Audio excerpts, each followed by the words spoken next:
Ascension Cores are gonna take a serious amount of grinding, and right now everybody is asking the same question. Which weapon should I actually upgrade? It would normally take weeks, maybe even months to upgrade every Masterwork and Vestige weapon. So I decided to build a testing world where I could upgrade every single one to tier 7 and compare them side by side. Today I'm ranking every upgraded weapon, shield and staff based on their stats, passives and overall value. So hopefully you don't waste your Ascension Cores on something you'll regret later. Let's get started. So a quick disclaimer before we begin, these rankings are based on the current version of Dragonwilds. Special attacks don't currently scale with Ascension levels, so they're going to act more as a tiebreaker rather than deciding factors. That means today's rankings are mainly based on raw damage, attack combos, passives and overall usefulness. If Jagex changes special attacks later on, I'll probably revisit this. And I've also included the existing tier 7 Masterwork and Vestige weapons as benchmarks. They can't be upgraded any further, but now that every other weapon can reach tier 7, finally possible to compare everything on an even playing field. So let's kick things off with the two-handed weapons. There aren't loads to compare here, but there are definitely a couple of surprises. Starting at the bottom, I've got the Shadow Sword. I know you guys love it, I love it too, but the damage is fine. Passive only really shines against those spectral enemies. Outside of that niche encounter, I just don't think it offers enough to justify spending an Ascension Core on it over the alternatives. Then just beating this out is the Black Great Axe. Again, nothing special, pretty vanilla.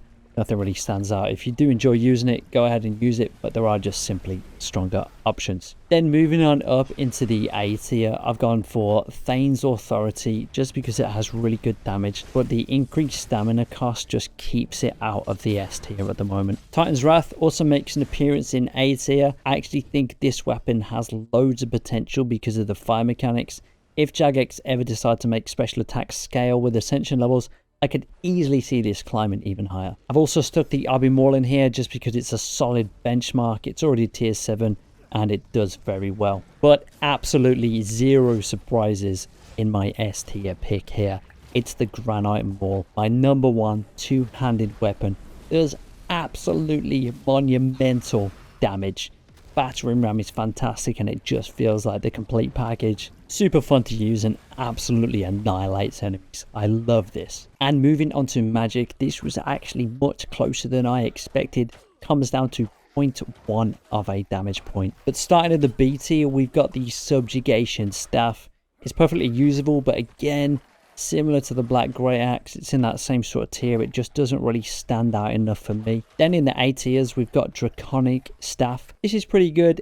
Absolutely fine. It's edged out by a couple of others though, nothing too crazy. Pharaoh Scepter's already tier 7, but it still deserves a place in the A tier as well. Great utility and really fun to use. And of course we all love Buddy. Then I'm also sticking the Obby Staff here as well because this is just another benchmark weapon. You're going to see that pretty consistently with the tier 7 originals in here.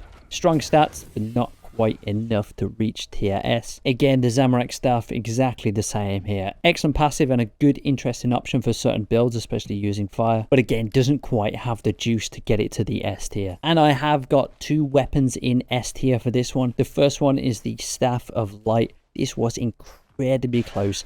Fantastic rune multiplier, fantastic damage, easily earns S tier here at the 8.8. But the number one magic weapon is the Necromancer Staff, the highest rune multiplier in the game, up to 8.9. Incredible damage, and if I was spending my first magic Ascension Core, this is exactly where it would go. Pivoting over to range now, one of my favorite skills in the game. Probably the biggest surprise in the entire update, but I am not complaining, and if you know me, you know exactly why I'm very happy. Coming in at C tier, we've got a mix. We've got the Crystal Bow, the Wild Scout Bow, and the Undead Ranger's Bow. Simply because short bows are just not very good in this game. They all kind of fall in this one. The Crystal Bow special isn't really very good, kind of like a shotgun mechanic. Wild Scout Bow and Undead Ranger's Bow still don't really do anything special for me. They're not bad weapons, they just really can't keep up with the stronger options. Then moving into the B tier, we've got the Adamant Crossbow, the Blue Right Crossbow, and the Shadow Crossbow. All three of these are solid, doing 75 damage, totally fine, and can definitely get you through the fight caves or anything in that kind of of region. Still pretty strong options. Then in the A tier, we've got the Hunter Stagbow, Ulf's Longbow, and the Bow of Eladinis. Exactly where I want to go with this, because these three are all longbows. I think longbows have some of the best utility in this game, especially to open fights from a distance. And the Bow of Eladinis special is absolutely fantastic if you have enough range from the opponents. Very strong damage, useful passives, and you really can't go wrong with any of these. But this surprised me a little, but I'm very, very happy because I absolutely love this weapon back in the Fell Hollow days. It's the Dorgeshuun Crossbow. This is landing in S tier. Completely surprised me. Looking at the stats, it already looked competitive. Then I started to upgrade it and it constantly outperformed. It does over double the damage of the Adamant Crossbow. So if you're playing a range build, this is absolutely where you want to go with your Ascension Core. Quick note on shields, they're a little bit different because I'm not really judging them on their block value alone. I'm asking one question: if I had an Ascension Core, where would I spend it? So coming in at the B tier is the Fallen Hoplite Aspis. Now, this does have the highest block value at 69, but honestly, 3 extra block just isn't enough to outweigh the passives on the dragon shields. Moving on to A tier, and I've got this here because I'm being a little bit clairvoyant. It's the anti-dragon shield. This is the wild card. Right now, it's difficult to justify putting it above the dragon shields, but with another dragon encounter on the horizon with Cauldra, I think this might be useful. Feeling that we're going to need the anti-dragon shield in the Cauldra fight. If I'm wrong, I'm wrong, but I have been quite right about a lot of things in the past, so I trust my intuition. Stick it in A tier for now. Then the S tier, it is the 3 dragon shields. We've got the Dragon Blight shield, the Dragon Curse shield, and the Dragon Fire shield. We've got the Ghostly Claws, we've got the Poison, and the Dragon Fire shield. These are excellent passives and really just dealer's choice, whichever one you want to use. These are really nice passives. If you can get the parry mechanic down, you're going to have loads of fun with these. And finally, the category that most of you have probably been waiting for.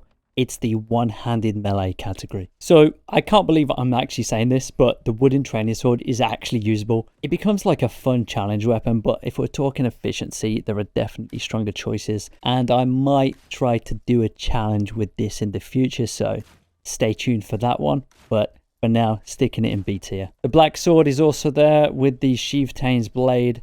Very similar stories here. Solid weapons, just overshadowed. Nothing really pushes them higher up the list. And then I've also put Keris into B tier as well because it's fantastic against cow fights. But outside of that, niche, similar to the Shadow Sword earlier, I really just wouldn't prioritize this. Again, the Wolfbane Dagger, very similar kind of thing. If you're killing that specific monster, yeah, sure, it's fine. But all round, just doesn't have enough for me to move that up. Moving into A tier, we've got the Obby Sword. I've used this for weeks and weeks and weeks. It's one of my most used weapons for sure. It performs really, really well and remains a great benchmark.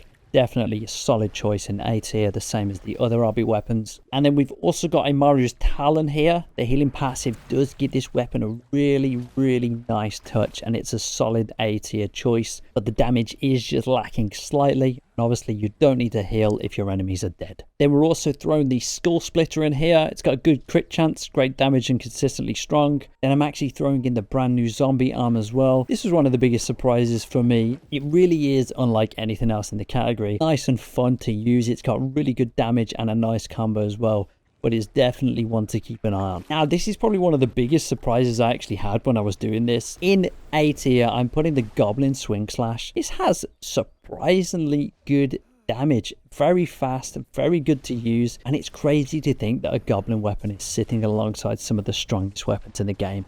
Fantastic damage and easy A tier for me. So I was really torn on this one. I think I'm gonna put Abyssal Whip into S tier, but only just. The whip is everything you'd expect.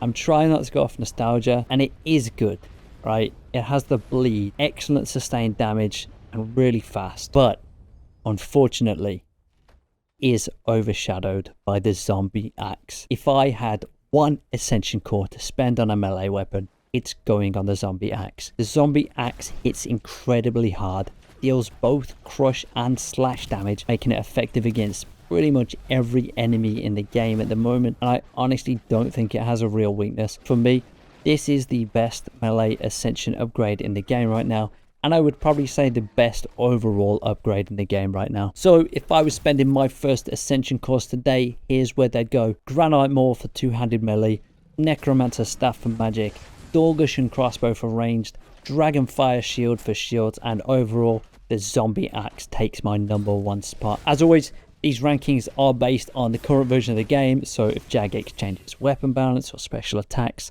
I'm probably going to revisit this, but until then, let me know down in the comments which weapon you're upgrading first, and more importantly, which ranking you think I've got completely wrong. See you in the next one.